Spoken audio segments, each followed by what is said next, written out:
Operations of the autonomic system. Dr. Hans Seyle and Walter Cannon.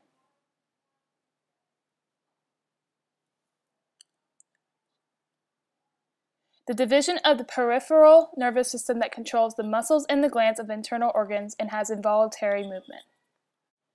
It is made up of two divisions known as the sympathetic nervous system, which arouses the body in mobilizing its energy in situations caused by stress, and the parasympathetic nervous system, which calms down the body and conserves its energy.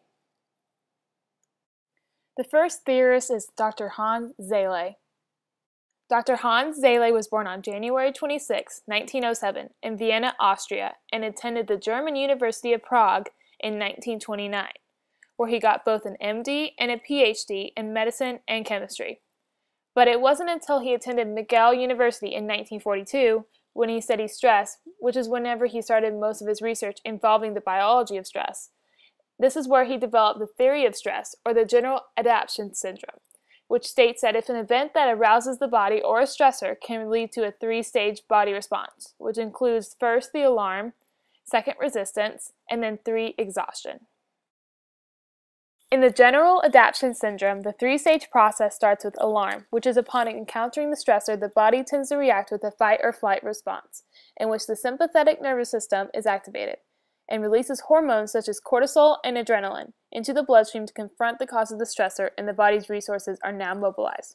This then leads to resistance, which is when the parasympathetic nervous system starts to calm down many of the physiological functions back to normal levels as the body focuses on calming the stressor.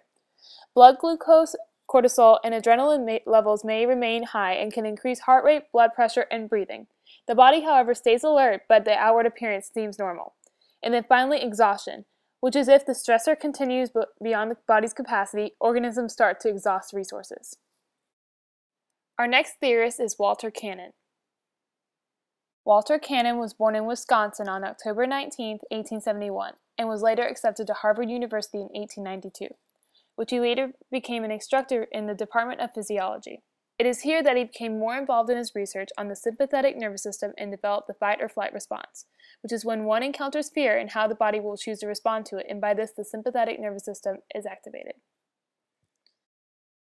Fight or flight response has 2 alternate stages. The first one is the short-term fight or flight response, which is triggered in responses to short-term threats that are usually triggered by electrical impulses from the hypothalamus that cause the release of stress hormones, adrenaline, and noradrenaline.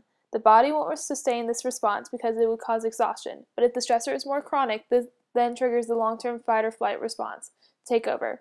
The duration of this response is only a few milliseconds. Next is the long-term fight or flight response, which is triggered by hormones when the hypothalamus secretes a hormone called CRF that stimulates the pituitary gland to produce ACTH and then stimulates the adrenal cortex to release hormones like cortisol. This response is affected by our perception of the actual event, which then determines which and how many stress hormones will be secreted.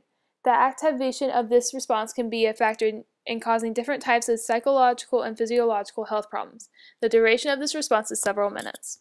Now, let's compare our theorists. Seyle believed that the response to stress was more complicated and had Cannon's fight or flight response, only a part as the alarm stage, and that he also believed that there was an exhaustion period in between the resistance stage and when the parasympathetic nervous system was supposed to come in. However, Cannon believed that we only have one stage of response to stress with 2 different effects, the short-term fight or flight response and the long-term fight or flight response. He also believed in not having an exhaustion period because right after the response, the parasympathetic nervous system starts to calm the body down.